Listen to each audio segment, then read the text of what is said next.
And welcome to the show. This is Pulp Mythos. I'm here with Larry and Spencer. I'm Brian. And we're going to start this Loki episode 6, series review with a question. This was posed in last week's review. Simply put, who's the bigger screw up, Star-Lord or Sylvie with the MCU? I thought it was an interesting question.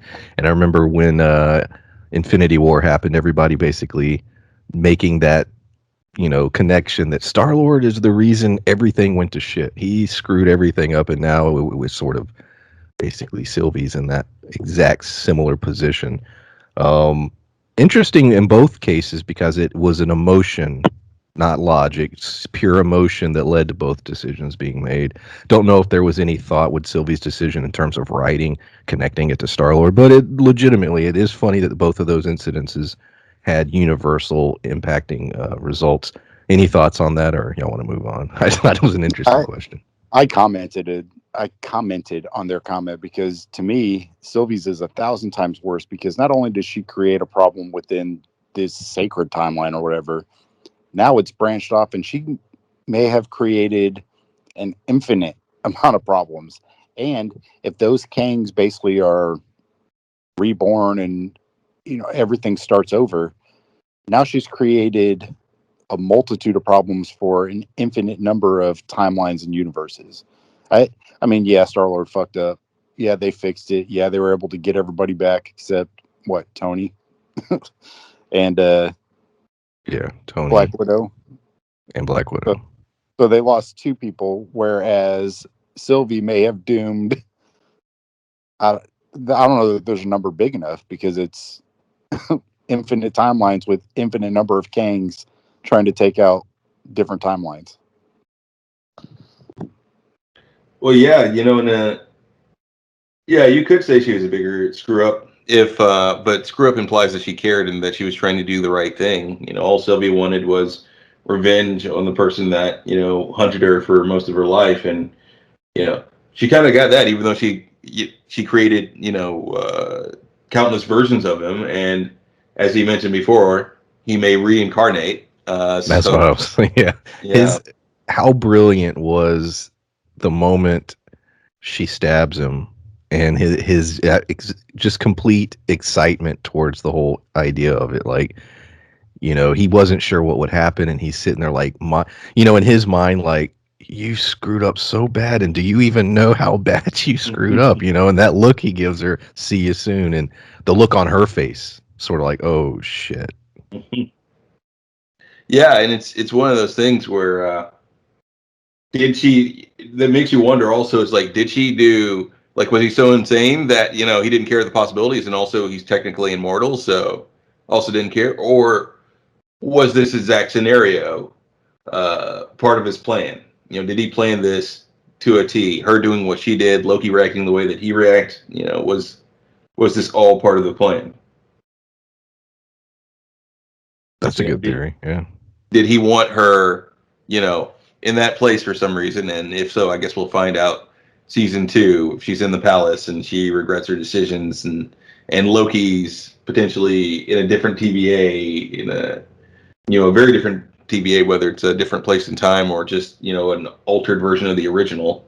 Yeah, let's talk about that. Let's explore that because that online, that's the big war break that's broken out of as far as what did that final scene mean. Two sort of theories. One theory being that when she pushed him through the gate, he was in a different TVA in a different universe, arguing that perhaps there's an infinite number of TVAs. The other theory is that no, he's where he always was, just history. Once she killed him, King, Mm-hmm. now you have the gates have opened up, and a king could have easily went back in time and screwed with time. Now there were some arguments against that, specifically with the debate about what was it? The way time travel was discussed in Endgame. They were arguing would say that that's not possible, but we've learned that even with the show Loki, in terms of how things work, they play pretty fast and loose with technology and Yeah, magic and etc. So but it interesting, but a fair point. So I don't know. What do you guys think? And in both of those scenarios would be, I mean, both are big deals. And I want to go later at, well, just how do you feel about that? And I have some backup questions. Well, it goes against the rules. That's bullshit because the rules are already been rewritten 47 times, and you can't say that this goes against anything because will it create plot holes? Yep. Is there already 1,001 plot holes? Yep. So you're not really hurting anything by doing that. So that I feel is a bullshit kind of statement. But to me, the best theory is that it was basically rewritten. I don't think that there's that many TVAs because with the the magic not working and like all those things not happening inside of that TVA, I feel that it's like outside of the timeline itself. Like it's completely outside of the timeline. So I think when they basically blew up time and there's all these splits, that it basically just rewrote that TVA's timeline. And I think there's still just one TVA, even though now it was always like a shadow government ran by Kang, but now it seems as though he's out because wasn't there like that big like statue or Oh bus? yeah, he's the implication to me is he's out and about calling the shots. Yes. He's running shit. Yeah. So that's what I'm saying. So I feel like instead of him being doing it from the shadows in this timeline when they did that, he took over and is doing it out in the open.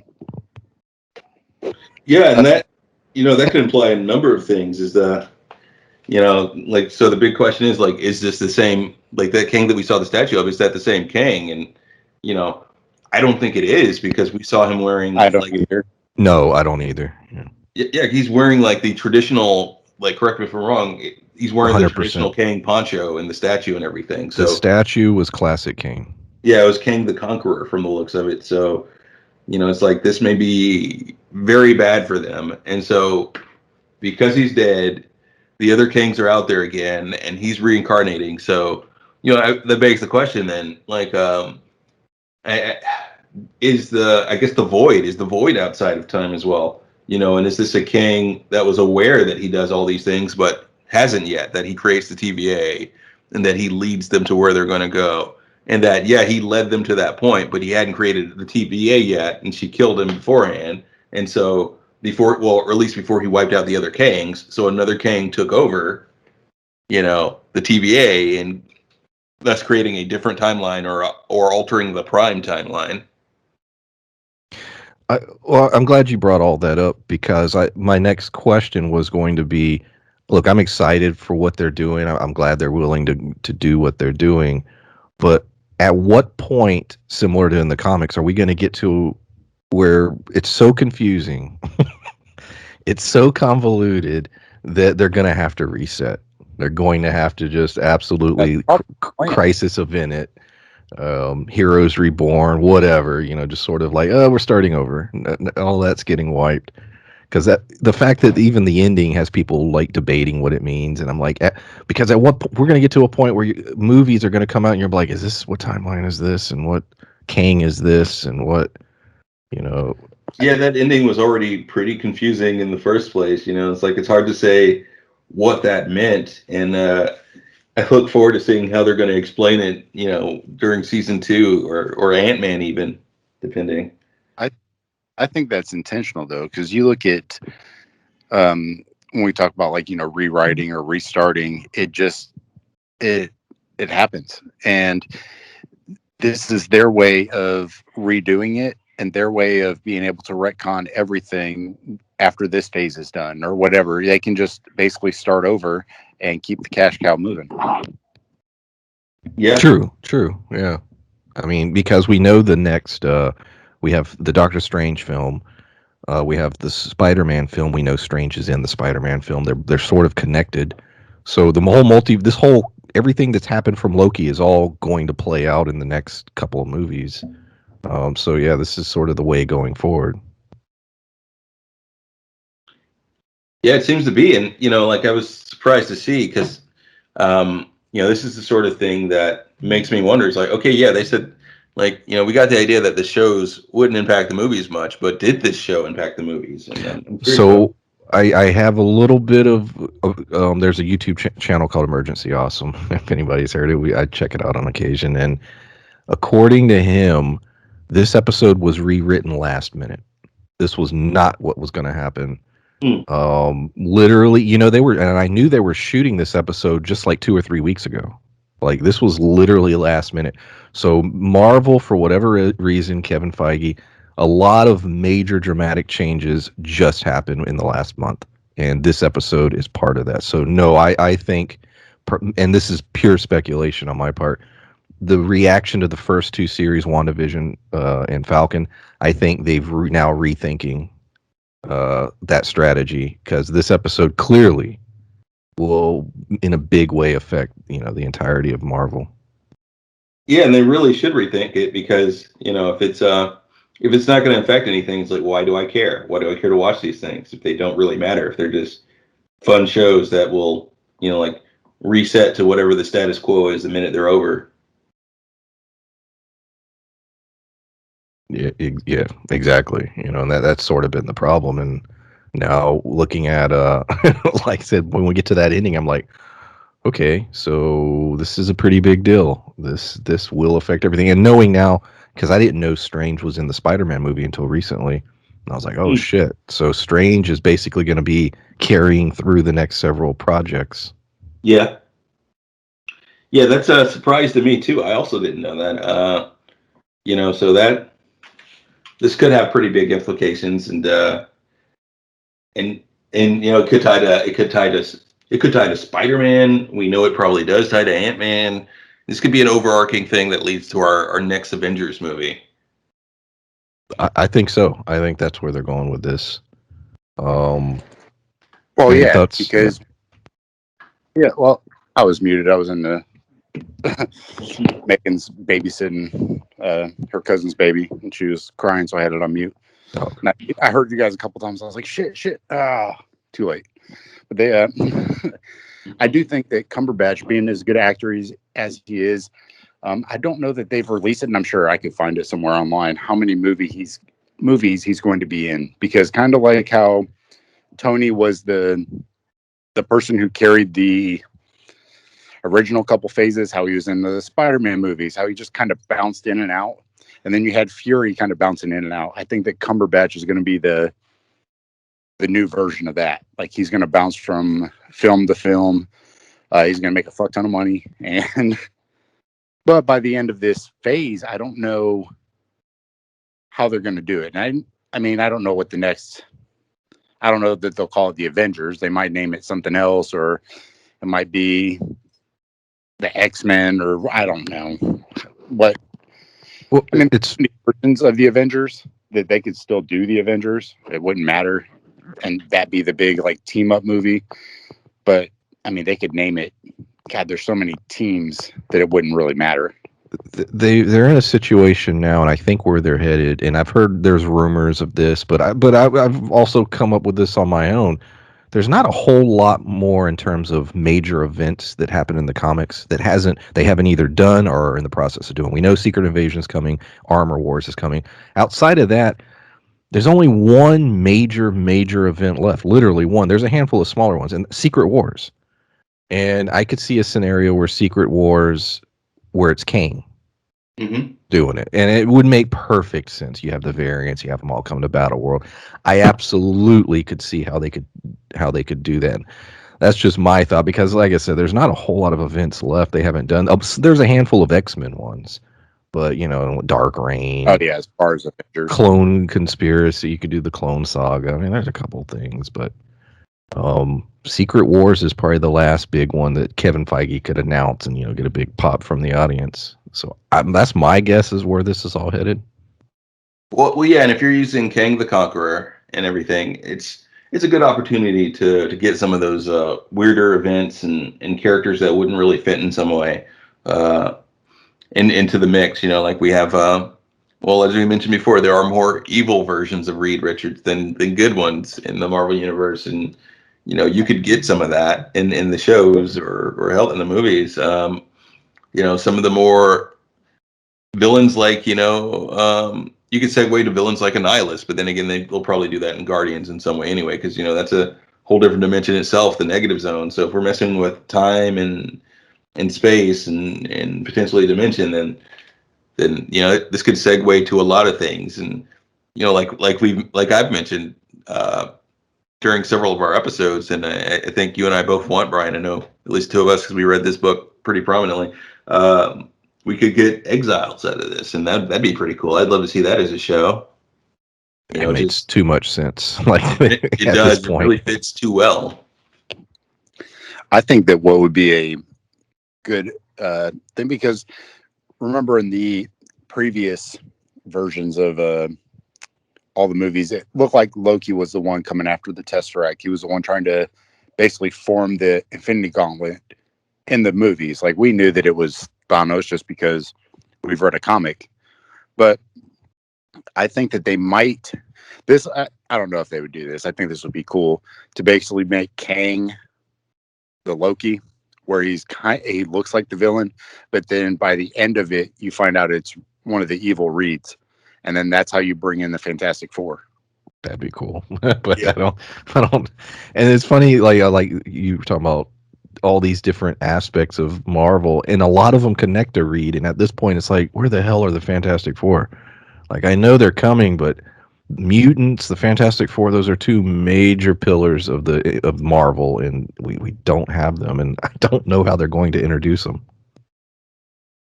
But yeah, and it's one of those things where we could easily have this King the Conqueror arc that Marvel is doing. We could easily have that fit into like an introduction of Reed or one of the evil Reeds, how they get their hands on like Kang's tech, and maybe create the Council of Reeds. Once he's defeated, like we say, his little wrist mounted device there. A young Reed Richards finds it. The Council of Reeds is created, and then we get that arc out of this. There's just so much to play with if they do this right. Definitely. Oh, go ahead. It'd just be a way to bring in the Fantastic Four, because to me, all right, once you make it known that there's the evil Reed that's doing all this stuff, then you could bring in the regular Fantastic Four from this timeline, and then just be like, holy shit, I've heard that the other versions of myself are kind of coming through time, and then he could stand up and then be there. Because at this point, you can't retcon the fact that Beast isn't in this timeline, that Professor X hasn't come out yet. Like, you can't. You just basically got to be like, all right, well, they've existed this whole time. They just decided not to do anything. You could century it. Yeah. And that's a good way to get that character in there too. And but I think Scarlet Witch would be the best way to do it, because you start showing how strong she is. The fact that even in WandaVision, she was able to wipe people's memory, that kind of stuff, where she basically suppressed all. I just solved it. Spencer, you just solved it. Scarlet Witch will, holy shit, guys. I swear, if this is how it happens, Scarlet Witch will realize that there is, now there's an infinite number of universes that are open, timelines, etc. Mm-hmm. There is a universe where mutants are there. It's a whole thing. And that's where her kids are. They exist in that timeline. She's going to combine those timelines so she could have her kids. Right. Bam, mutants. Always been there.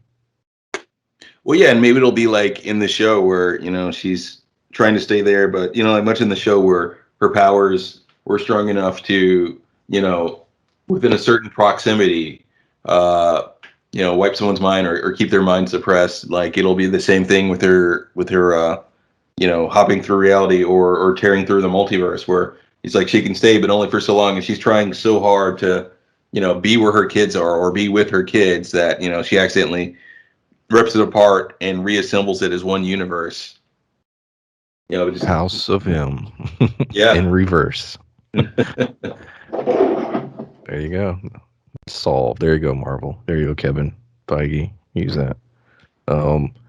Two characters that we're sort of left with, and we don't know where they're going. I don't really need to talk about Mobius and all that, because now we know it's been reset, and so there's a lot of question marks. But two characters that I do want to talk about: Miss Minutes.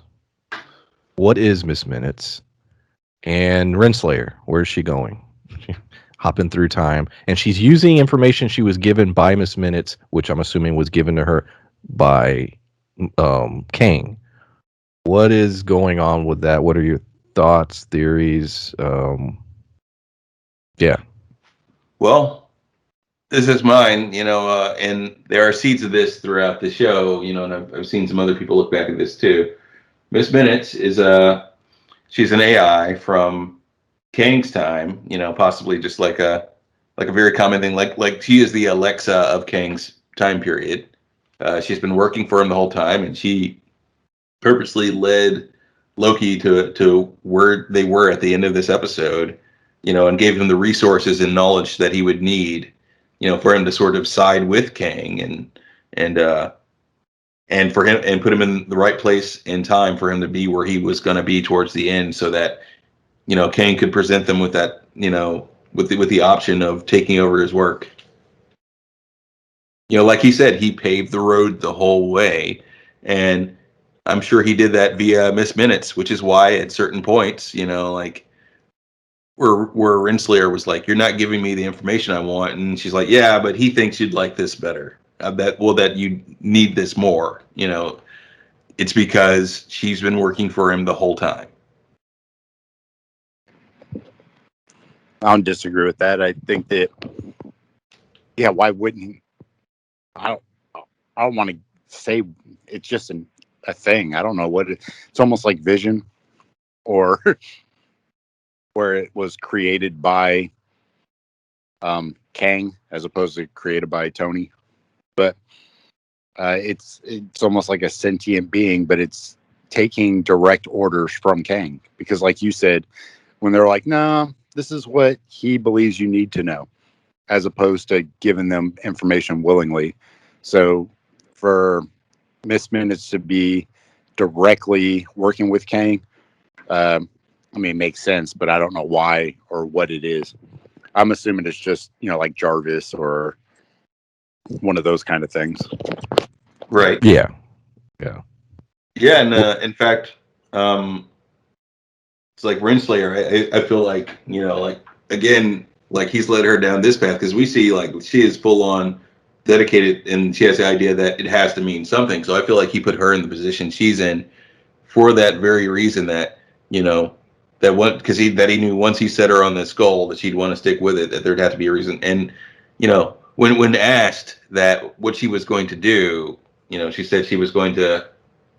Well, what did she say? She was going to find free will or something, because she said that free will is only for those at the top. So I feel like she's going to do a little bit of what Kang's going to do, and that her role is going to be much like in the comics, but she's going to be doing conquering of her own, and her and like one of his variants or his reincarnated self, they'll probably fall for each other or work together in some capacity. I don't think she's a variant of him, however, unless that classroom that she was running, it was a classroom in the 31st century. So I think that theory's out of the window. Yeah.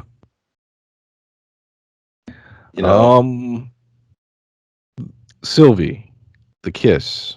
What does Sylvie do now? Clearly, they've decided that, in fact, Loki is in love with Sylvie. There's a romance, etc., etc. That's the one he yearns for. She seems to somewhat care about him, but her focus was revenge. What does her character do now that she's done what she's done? Do we see her in Loki season 2? Could she pop up in other shows? The doors are pretty wide open. Like there's a brand new character that they could pretty much do whatever they want with at this point. Yeah. Does she make it her goal to hunt down and kill every Kang? That'd be pretty cool. What do you guys think? Well, remember, we talk about how the shows and movies basically like to just be slightly different versions of themselves. It was funny that we had two Lokis fighting the final battle. We did get that. Yeah. We had that, and we had a Loki battle royale, in fact. But to me, you look at how Wanda ended. Wanda trying to find her kids, trying to get back to her kids. What if season 2 of Loki is just Sylvie trying to get back to Loki the entire time? Well, I feel like that matters to her a great deal, but I think now that she's killed him, and that from where he's sitting from his palace, she can likely see the consequences of his actions. She can monitor that, and then she's probably going to realize that much of what he was saying is true, and that he's reincarnated somewhere. So in all likelihood, my guess is that at least we'll see her at least in season 2 trying to cut down the reincarnated Kang, because her revenge would likely be against the exact Kang who was hunting her, and it's that one. So if he's still out there, chances are she's still going to be looking for him. I would love an army of Lokis hunting down Kangs. That would be pretty cool. Oh yeah, that'd be cool too. I didn't even think about that. Like, what if, because she is in the void? Yeah, what if she assembles the Lokis to deal with this? She puts herself in charge. She has Elias. It would be an interesting concept if she's doing that. Jumping from reality to, well, not reality. Well, I guess timeline to timeline. They are kind of their own separate realities. Yeah. Hunting down Kangs, trying to find this exact one that reincarnated. My favorite of the 3 shows so far, I think, had the strongest ending. That was one of my biggest complaints with WandaVision and Falcon and Winter Soldier. I thought they fell apart in the end. This one I thought actually got a little stronger in the end, so that it feels like they're learning. They're learning how to do television, episodic content. And so, do you guys agree, or how did you feel about it as a whole? I still think there's some pacing issues. Even in the final episode, I think there's pacing issues. I think they really need to re-examine the lengths of episodes. What is the story they're trying to tell, and how to get from point A to point B? They still, I don't think, have completely cracked that nut. But besides that, I think it's the strongest of the 3. When I look at any pay channel like HBO, even FX has done a great job of just being like, however long you need for that episode. And I think Disney needs to take a page out of that book and just write it, especially when it's going to Disney Plus. They don't have commercial constraints. They don't have any of that shit. So why not just be like, write a story, try to keep it around this amount of time, and then just let them tell the story. Because any pay channel, and Game of Thrones is, to me, a good example of that, although they messed up the last season, but that was just because D&D were ready to start Star Wars, that they ended up losing that job because they screwed up on Game of Thrones. But we're saying the geniuses lost their Star Wars too. Yep. Good. But, yeah. But it's one of those things where they were all different lengths. But all of the Disney Plus shows have been very close in time, like lengthwise. They've all been about the same amount of time, and I think just giving them the freedom to tell their story within an unconfined time restraint. I mean, don't be like, well, this one episode's 2 hours, but this episode's 28 minutes. Make it format it correctly. But I think that giving them a little bit more freedom would probably help in the long run. Yeah, and like they've got a lot of breathing room, I think, because the Marvel universe is pretty vast, and they haven't taken advantage of that.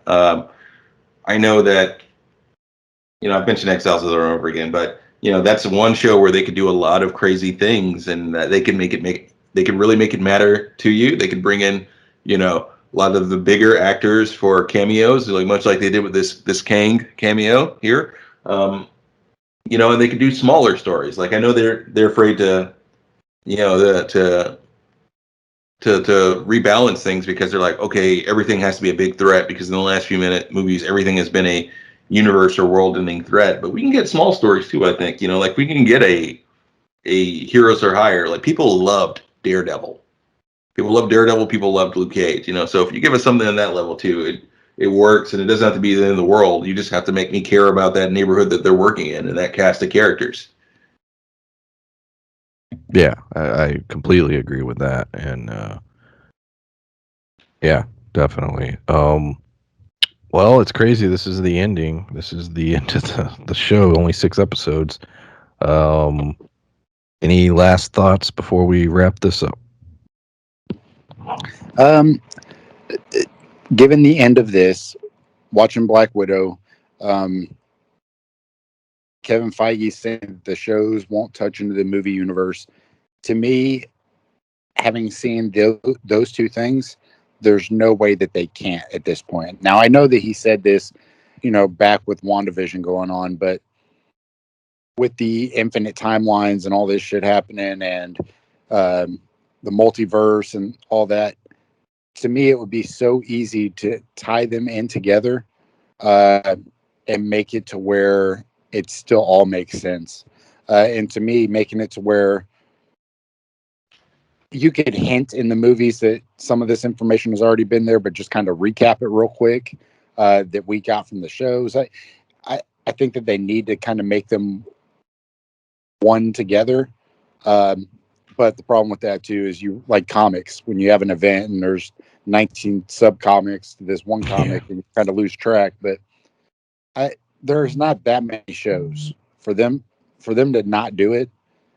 It's a little frustrating, but haven't seen Black Widow, haven't seen this. The Hawkeye show's coming up, and there's no way that Black Widow doesn't tie into that. Yeah. So, and that's what I'm saying is that I think that initially that may have been his focus, but there's no way now that that's what's going to happen. I don't think. Well, yeah, and I think this whole concept that they're doing with this show also allows them to play a lot faster and looser because, for one, with shows like Rick and Morty, their audience just accepts like, okay, well, this isn't on the same timeline because this episode didn't make sense because of that, and that covers them as far as plot holes, and nobody ever brings it up because they're like, okay, this is probably a different timeline. If they make that kind of thing fit well enough, audiences, are smart enough to accept it, I think. But like you said, I just want to end on the fact that much like you were saying, this is the only show so far where I've seen the ending and I've gone, okay, I want more. I want that season 2. I absolutely need that because it ended a lot stronger than it started. Yeah. I want that Falcon spinoff show. Yeah, I do want that too. I still like Falcon and the Winter Soldier, and I think they could do better with it. It's just I didn't like it. I was being facetious. Well, I could get into that all day, but now you need to incorporate the fucking the widows. Mm-hmm. And all that stuff needs to play into that show. And knowing that on the timeline, Black Widow took place before Falcon and Winter Soldier, that makes me even more angry. Because there's not a single. I think you've explained what I meant by I like that, and I am looking forward to it. What I like is the concept of the show and what it could be, because we've all read Captain America comics for years, so we know what that show could be, and it doesn't take that big of a budget to make it that. You basically just you got to give me 24 with superheroes. What I was saying back then. That's all I'm asking. Yeah. But yeah, Loki. Looking forward to season 2. No timeline yet as far as when that's happening, but maybe next year, the year after. So yeah, I guess we will wrap it up there. Appreciate everyone who's been listening. We'll see y'all next time. Bye. Bye.